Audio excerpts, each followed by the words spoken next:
Welcome to the Grow Strong Leaders podcast. I'm your host, Meredith Bell, and I interview business leaders who are committed to their own growth and the development of everyone on their team. If you enjoy my podcast, be sure to subscribe and rate it on your favorite podcast platform. Thank you for joining me today. I'm your host, Meredith Bell, and I love introducing you to people who are focused on their own growth in addition to being committed to the growth and development of the people in their world. And we have exactly that today. I'm really excited about my guests. First, let me just say that helping others to grow is the focus of our company, Grow Strong Leaders. We publish software tools and books that help people learn how to connect more effectively with each other at work and at home. And you can learn more about us at growstrongleaders.com. Today, I'm excited to welcome actually two guests, Dr. Shawn Dill and Dr. Lacey Book. Welcome to my show. Well, thank you, Meredith. We're so excited to be here. Well, I can hardly wait to get into our conversation. Let me just share a little bit about you with my guests before we jump in. Shawn and Lacey are chiropractors by profession, and they're the founders of the Black Diamond Club, which is a community of more than 600 service professionals who have a desire to reach more people, make a greater impact, and create the lifestyle that they deserve.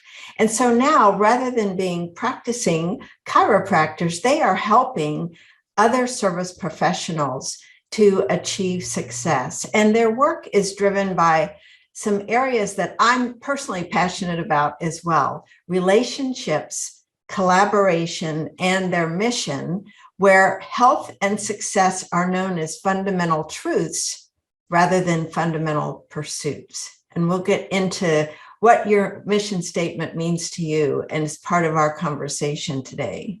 They're also the authors of the book, None of Your Business, A Winning Approach to Turn Service Providers into Entrepreneurs. And they're the hosts of the podcast by the same name, None of Your Business.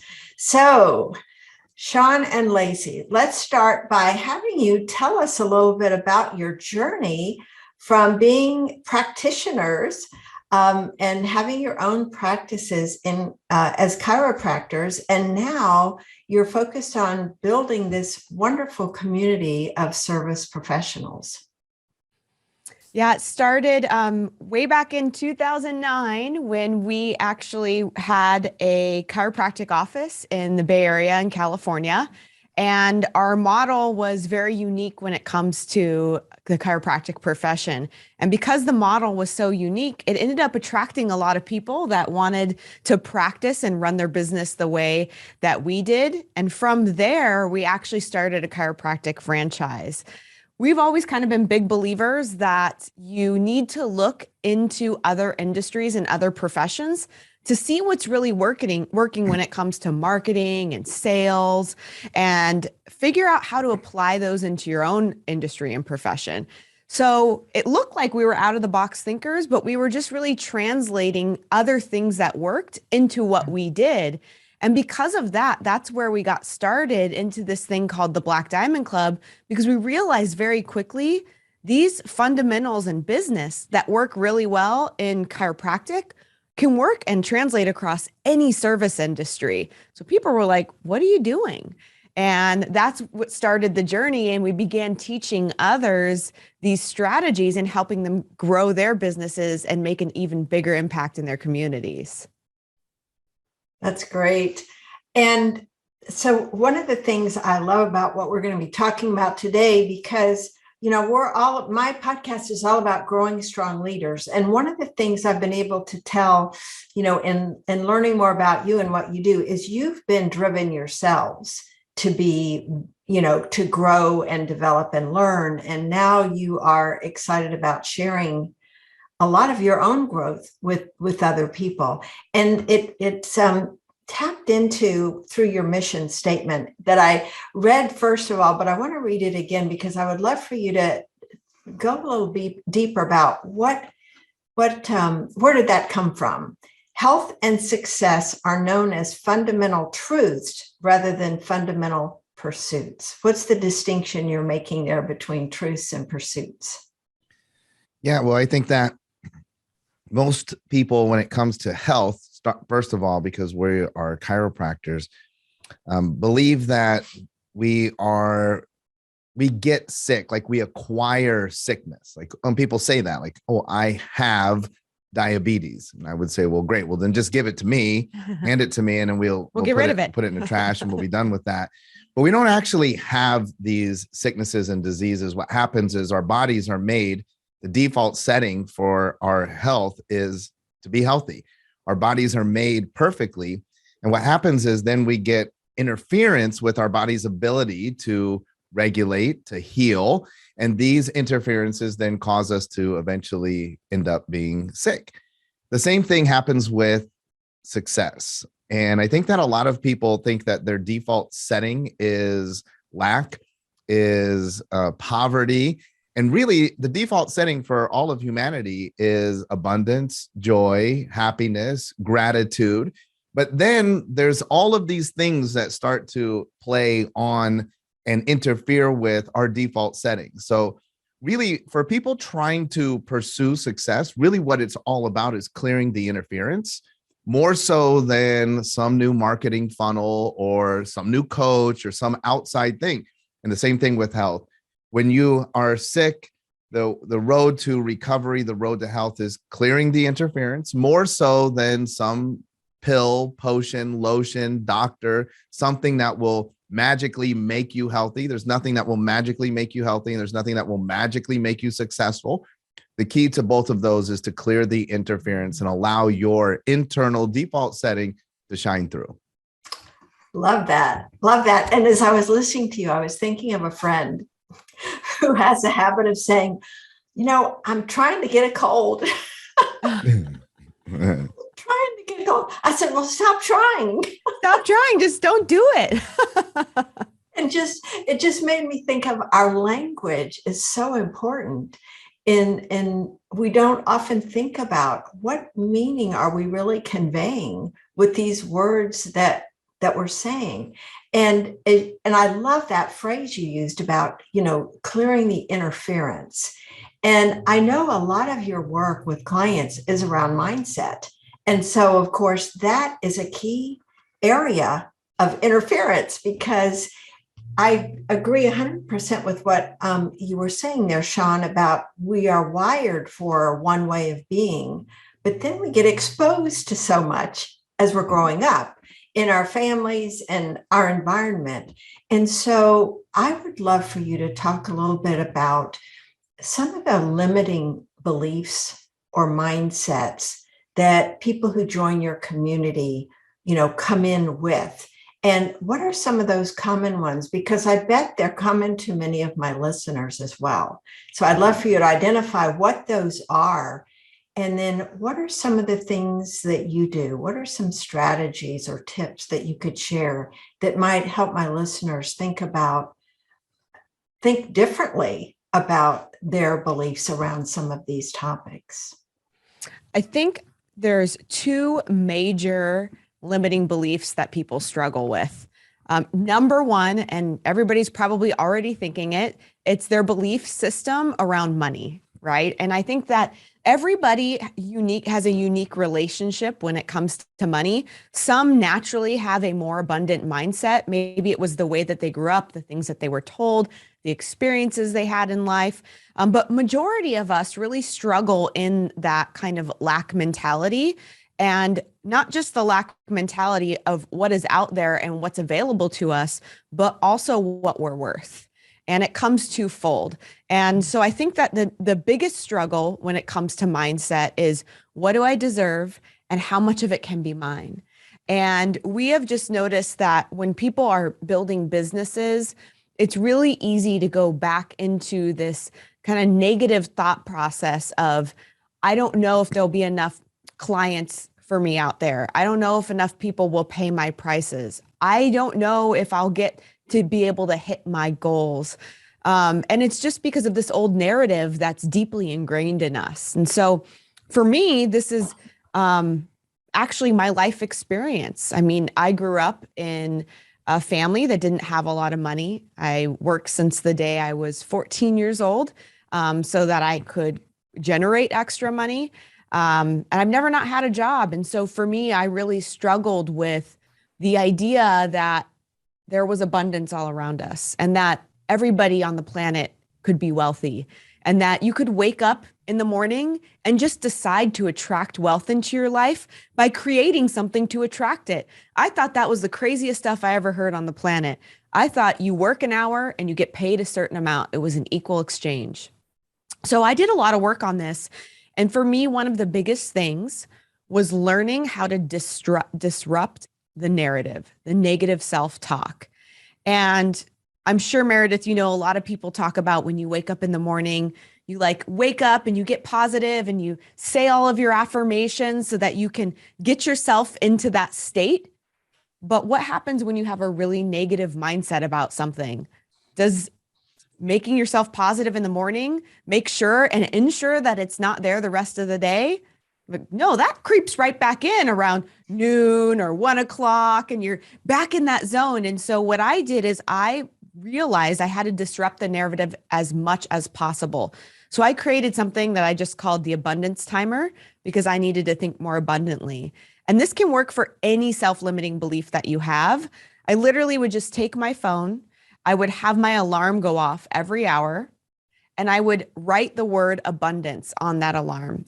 And when it would go off, it was just the right word to remind me about my new way of thinking, that there's abundance in the world. And I was consistently and constantly all day long disrupting my negative self-talk until I began to rewire my brain to think abundantly. And we've had clients all over do that for things when it comes to, money, when it comes to their self-worth, when it comes to they don't have enough time. They don't have the right relationship. There's not people that will pay them. Whatever it is, if you can disrupt the narrative, you can change the narrative. That's great. Shawn, did you want to add anything to that? Well, I was just thinking when we were actually driving into the studio this morning, we're on the radio, there was somebody that was talking about how they would serve their kids. I don't know why they were talking about this, but they would serve their child 3 chicken nuggets. And for some reason, I was like, why 3? Why would they give them 3 chicken nuggets? And I realized that a lot of our limiting beliefs are passed on by our parents due to the circumstance in which we live in. If there's only 3 chicken nuggets, well, you would give your child the last 3 chicken nuggets that you had. What's radically different is that the universe is infinite. And if you have any degree of a spiritual belief, so if you believe that there is something out there that cares about you, what you really need to understand is that that something cares about you more, and it's really hard to fathom, but it cares about you more than your parents cared about you. And if you are a parent, that something cares about you more than you care about your own kids. And there's not just 3 chicken nuggets, there's infinite chicken nuggets. So why would you ask for only 3? One of the things that we do a lot of work in, I think, in the limiting beliefs, some people will say like, oh, I want to make $100,000 a year. Other people will say, I want to make $1 million a year. And I'm always like, why are you just limiting it that? There's infinite amount of abundance. I want to have somebody that cares about me. Like, that's it. Just somebody that treats me nice. That's it. That's all you want. We have the ability to tap into absolute infinite abundance. And I think that's actually the limiting belief, is that we don't appreciate how big the universe is, we don't have an appreciation for what's possible. And I always tell people, do you understand what I'm talking about when I say the universe? And they'll say yes. And I say, okay, well, what you have in mind, that's not it. Mm-hmm. It's bigger than that. And so you expand out to like, oh, okay, yeah. So you expand it out. And I would say, oh, great. So now what you have in mind, that's not it. It's bigger than what we can actually fathom. And so the ability for us to tap into abundance, it exceeds our own mind. And I will say, a lot of people interview us because as a couple, we came from very different backgrounds. So when you ask the question about limiting beliefs, it's not that I don't have limiting beliefs, because of course, every human being does, but I have far less limiting beliefs, almost to the point where it's dangerous. I'm more of a risk taker. I do believe that anything is possible if we could just tap into and clear that interference. and allow that to come to us. And I don't like to limit what can possibly happen to us in our lives, with our clients, with anything. The infinite is possible. Mm-hmm. I'm feeling my brain stretch just listening to you say that. And I'm also imagining there's some resistance going on in the minds of some folks when they hear you say that. And I'm sure that happens within your member community as well. And so how far can you get them to stretch before they start feeling like they have to contract, or that's too far because their minds haven't gone out there, their belief system hasn't expanded to accept that big goal that you've helped them stretch and see? Let me do the macro. Let me do the macro, and then you can do the micro. On the macro level, what I would say is, they say success leaves clues. Well, the universe leaves you clues, and there's actually abundance everywhere, and you're just not tuned into it. If on this podcast you begin to tune into it, you'll actually realize, you'll begin to see, like, I can tell you that, and this is really weird, but when you see this, you're going to be like, you will remember this moment. At least in the next 7 days, for every single listener that's listening, you're going to see clues of money around you, and it will show up very small. You'll see like a penny or a dime on the ground, and you're going to be faced with a challenge. You're either going to realize, and at that moment say, wow, the universe is sending me a clue that there's a penny on the ground, and I'm going to pick it up, and I'm going to be open to more. I'm going to receive it.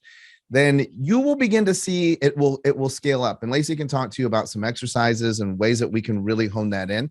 But money is literally, in today's electronic world, right now, Meredith, money is flying right in front of your face. It's just doing so as these little bits and packets, Venmo and Zelle and PayPal and processing. Money is flying through the air. That's how we transact. So the money on the ground is a physical representation of what's going on all over the place. And it's kind of like we live in one of those booths where the money flies around and you try and grab all the money. That's literally the era that we live in. And so if you could begin to tune into that, you begin to realize, wow, this is money is everywhere. Abundance is everywhere. I'm just choosing not to see it. Now, just one other thing that I want to add on the macro. I'll expand people's minds to just a little bit. I think one of the ways that we disconnect everyone from money is through math. And I think I say this all the time. One of our employees has a preteen daughter. And I always tell her, if you want to be abundant, make sure that you're good at math, because if I can strip you of your ability to do math in your head, you are disconnected from your finances. And one of the things that happens is, very early on, we say, James has 3 candies. James gives 2 of his candies to Luke. How many candies does James have? And so we're teaching you 3 minus 2 equals 1. And so that is what is called a zero-sum game. But that's not how money works. So if James has 3, my question is, where did he get the 3? If he gave 2 to Luke, why doesn't he go back into the jar and get 4 more for himself? But that's not a zero-sum game. That's an abundant game. We are taught math from the standpoint of there is a limited supply. We have gains and losses, and then what's left over is profit. But that's not actually how the world works. And the last thing is, I can prove it to you, because over the past 2 years, the United States government, I would imagine the majority of the listeners of the podcast are in the United States, but even governments worldwide just magically created trillions of dollars out of nothing. And that is actually how finance and money works. You can do the same as an individual. I know that people are out there and they're thinking, this sounds crazy. So I just want to say that is exactly how I felt when I met Shawn. He would talk like this, and I would listen to him. And because my paradigm and my understanding of the way that money worked was so different than his, the words that would come out of his mouth literally sounded psychotic. I'm like, what do you mean money is just flying around everywhere? You can just stand in a booth and you can grab it and it's yours. So I get it. If you're out there and you're feeling inside of you that resistance creep up, like, this makes me uncomfortable. I mean, he's my husband and it would make me uncomfortable, but that means that you have to lean into it. That means that you don't have an understanding around money in the way that he does. And you should ask yourself, do I want to understand? And if you do, you should begin that journey. And I think for me is I knew that in our relationship, because of my lack mentality and my lack of understanding around money and abundance, I knew that I was the stopgap and the limitation in our business and in our life. And so I said, I need to lean into this. So I read a book that radically changed my life, and I have probably recommended it to thousands of people that have read it and it helped them as well. It's called The Little Money Bible by Stuart Wilde. And it's really little, it's teeny tiny. And in that book, he talks about these concepts around money being energy and boundless wealth and all of these things that when the first time I read it, I was very uncomfortable because I didn't understand it. And I literally read that book so many times. I wrote down everything I didn't understand and that made me uncomfortable. And I studied it and I learned it and I leaned into it until I understood.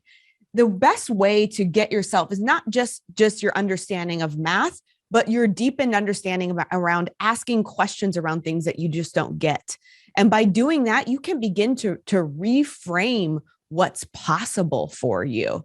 And so I would say that that's a big thing. If you're like, man, I want to know what's out there. I want to believe that the universe is infinite. I want to be able to just tap into the ability to attract money and wealth into my world and not limit myself, then lean into all the things that make you uncomfortable.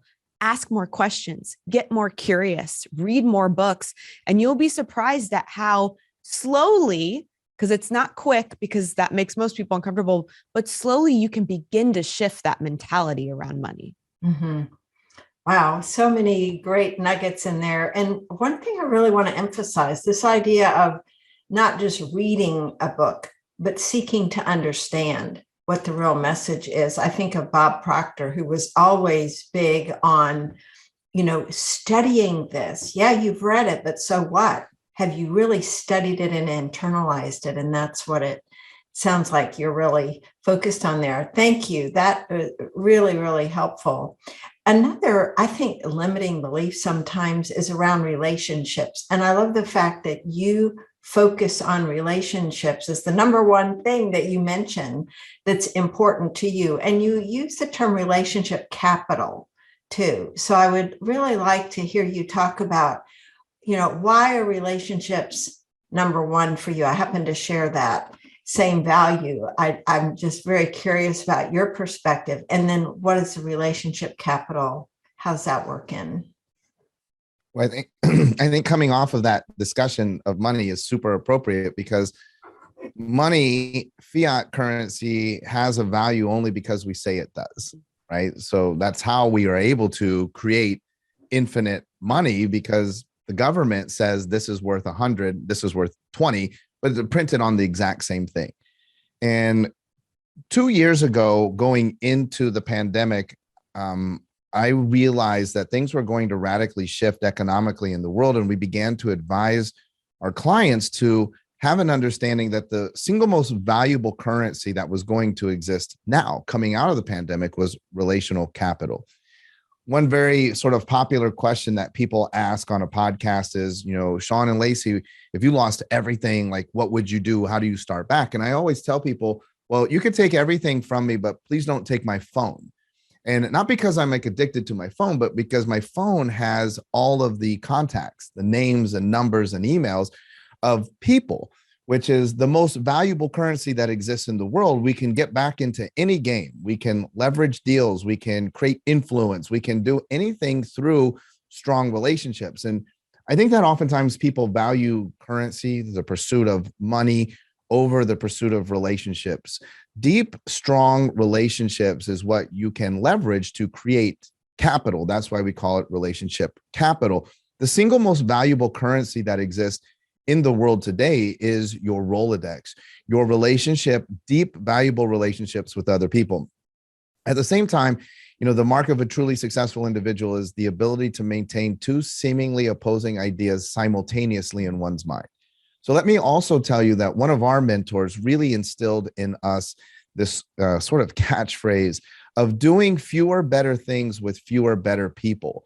So it's not a game where we're just trying to accumulate a million relationships superficially.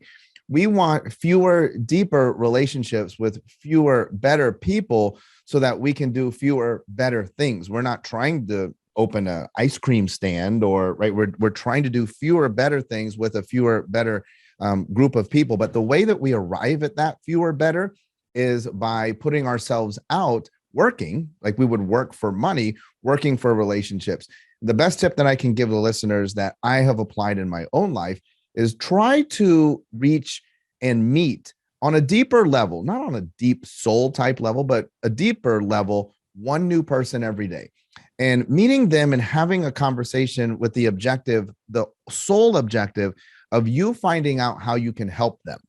And I think you'll find out like, well, I can't help you unless I know a lot of things about you. So I'm going to have to ask questions and then I'll figure out how I can help you and make that offer to help you. Not everybody's going to accept the offer.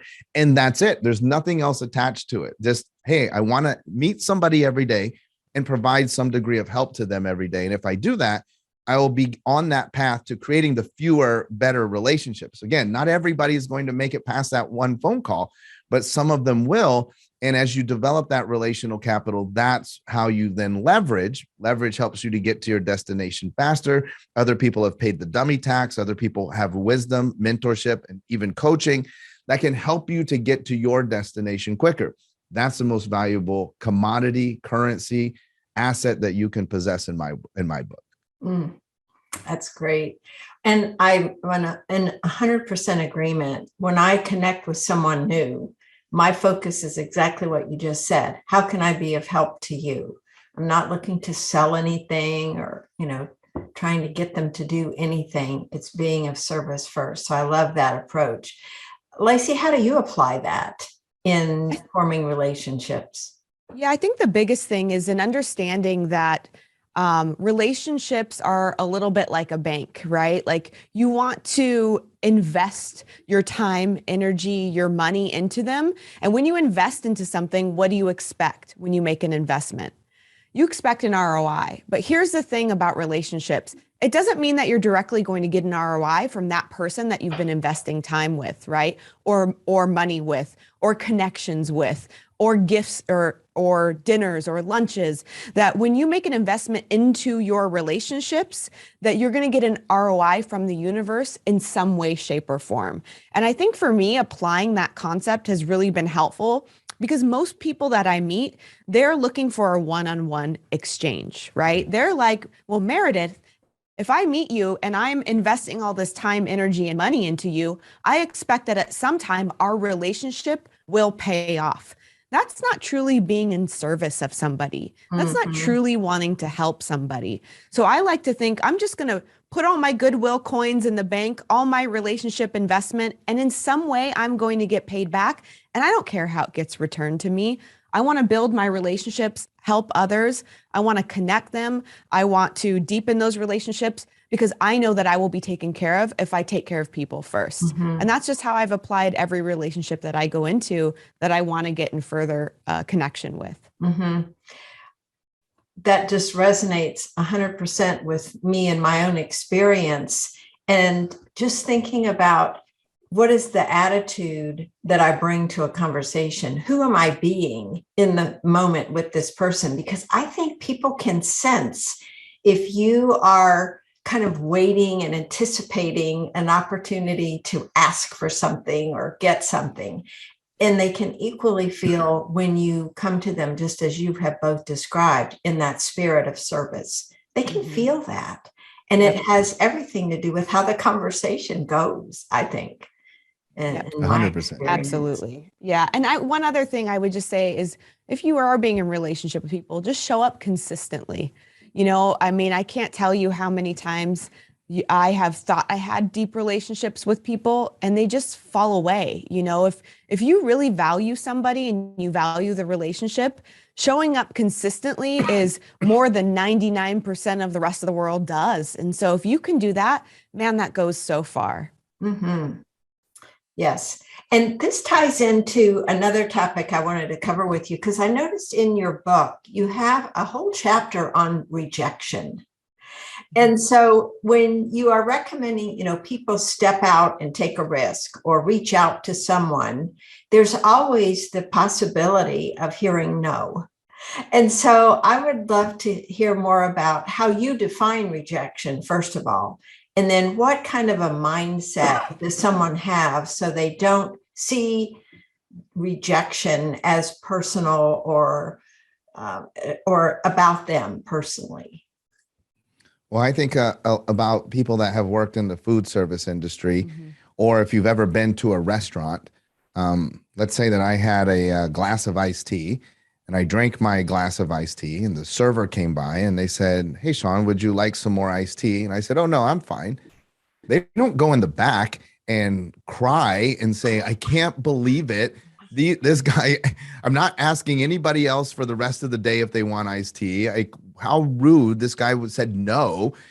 You're not rejecting the person. You're just rejecting the opportunity. Like, yeah, at this time, I don't want any more iced tea. It's not personal. If that example makes sense, then you need to translate that into every other offer that you make out into the world, especially if you're making offers from a place of integrity. You say to somebody, "I would like to help you. I would like to give you some more iced tea. I would like to offer you guidance. I would like to sell you this product that can help you to get to where you want to go. I would like to sell you a bank account so that you don't have to carry your money in a bag," whatever it is.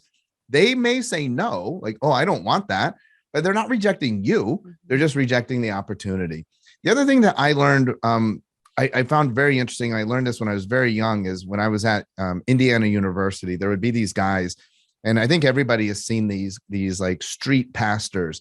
I think, being a street pastor at a university, probably one of the toughest things. They, would stand out and all the students would be walking by and they would be preaching. Sometimes they had like a pole with a sign on it and they were very passionate about it. But a lot of people just walked by, didn't even look at them. Other people would stop and kind of listen, and other people would somewhat heckle them, but they would keep on doing it. They'd keep on preaching. I really sat and thought about this. I was like, why did they do that? Why, what's their whole thing? And I've asked people and they tell me, well, because they want to try and convert people for God. And I said, well, I think it's different though. I think that what they feel is a charge to give people the opportunity to hear the decision, to hear that there is an option. And then people choose. Some people just walk by and they're not fazed by it because they didn't take it personal. But what they understood is that at least that person had the opportunity to choose. If nobody ever knows about you, and this is like Lacey and I's big premise, one of our reasons for existing in the world is that if you have a gift, let's say that you are a healer, you're the world's greatest cardiologist that ever walked the world, but you won't tell anybody about you because you're afraid of rejection. How many people are just going to die because they never get to experience what you have to offer them because you decided to sit on your couch because you were afraid of rejection? But if you told somebody, I think I could help you, and if you receive my help, there's a chance you'll live. But if you don't receive my help, there's a chance that you'll die. In fact, there's a probability that you'll die. And they're like, no. And this happens a lot to doctors, right? People are like, no, I think I'm going to pursue just a natural wheatgrass approach. The doctor says, okay, I disagree. I think this is a very bad move, but it's your choice. They don't take it personally. And so I think what we have to do is really depersonalize all of these choices that people are making. And we get up the next day and we just say, I need more people to hear that they have a choice, to hear that there's a possibility of a greater outcome by working with me, regardless of what it is that you do. And if you could do that, I think that you'll really get closer to fulfilling your life's purpose because you have decentralized or moved away from or depersonalized the decision-making process. Mm-hmm. I would say too, I would just add, I always ask people, what do you have to lose? And I think not enough people think about that. By going out there and making an ask, if somebody says no, like, what do you have to lose? You have to wake up every day and say, what do I have to lose? More importantly, what do I have to gain? And so I think that that's really important to think about when you're going out there and getting rejection. And the other thing is if you knew that it was going to take 10 no's, 10 times of rejection to get to the very thing that you were going after and desired. And on the 11th try, somebody said yes. Wouldn't you be more willing to go out there and get rejected 10 times? So number one, what do you have to lose? And every no gets you closer to the thing that you want. So if you can maintain that concept and that idea in your mind, it really makes it easy to go out there and make the ask. Mm-hmm. That's so good. I love that, because I so agree with what you both said. I think, the cardiologist is sort of an extreme example.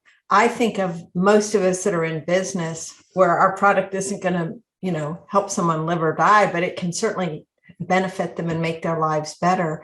But realizing we have a responsibility to do that if we know we have, and I think it goes back to what you were saying earlier around limiting beliefs and what do we think we deserve and what are we worthy of? And I think the stronger our confidence is, then the more likely we are to ask and not take it so personally. In wrapping up, I would love to ask you around, because you've led different teams. When you had your own practices, you had a staff, you now have a team of people. What are some of the most important leadership tips that you might share about leading a team and getting the best performance and helping them achieve their potential? Well, I think you've already figured out we're probably going to say something that's going to make people be like, well, what did you say? I'm a big believer in hiring people and not roles. I think that what happens is that in business, we think like, man, I need a marketing director. All of our team, we understand that everybody's different. And then as a couple, there's a culture working with us. And so step number one, look in the mirror and kind of figure out who you are and your leadership style. Then step number two is we identify and we've learned this all, by the way, by just making a million mistakes, right? Mm-hmm. So by doing it completely wrong. But then we had to realize, so what type of person would work best with us? Then we go out into the world and we find them, mm-hmm. and we offer them jobs. When we offer people jobs, 9 times out of 10, we don't actually know what job they're going to do for us. We just say, you would be great in our team. And we bring them on. And when they get here, they start to figure out their place. They figure out sort of where they fit in. At the end of every year, we ask everyone on our team to detail to us what it is that they do and to tell us their job title. And that's super revealing, right? Because all of a sudden you realize I have a director of sales. I didn't even know we had that position, but this person is telling me that that's what they do. And but the whole thing about being a leader, I think, is understand yourself, number one, and then surround yourself with people that will fit that style of leadership. And then third, figure out what they do, assign or define roles. A lot of people do it in reverse, and I think that leads to a lot of frustration on both sides, because you have a different leadership style, and maybe your style is more passive, and you sit at home and you say, I wonder what Lacey's doing. Like, why doesn't she, I don't know, why did I even hire her? And she probably needs more of an aggressive or hand-holding or a different approach than what you're using. So we just try and line people up. And look, if you're more of an analytic, there's tons of tools, strengths finders, all these disc analysis, all these tools that we could utilize to make it a little more analytical. But that truly is sort of the formula that we follow. And I think that the last thing is, you hear this said as sort of a cliche. And it's absolutely true with us. We've absolutely applied this process. I wouldn't say that we don't pay well, but we don't pay super high. We pay average, but we bonus like absolute gangbusters. Our team receives bonuses for all kinds of things. So if you looked at what their stated salary was, it's just kind of mediocre. If you look at the end of the year what they received, it's exceptional. But we leverage bonuses not necessarily based off of metrics. And this super confuses everybody all the time when I talk about it.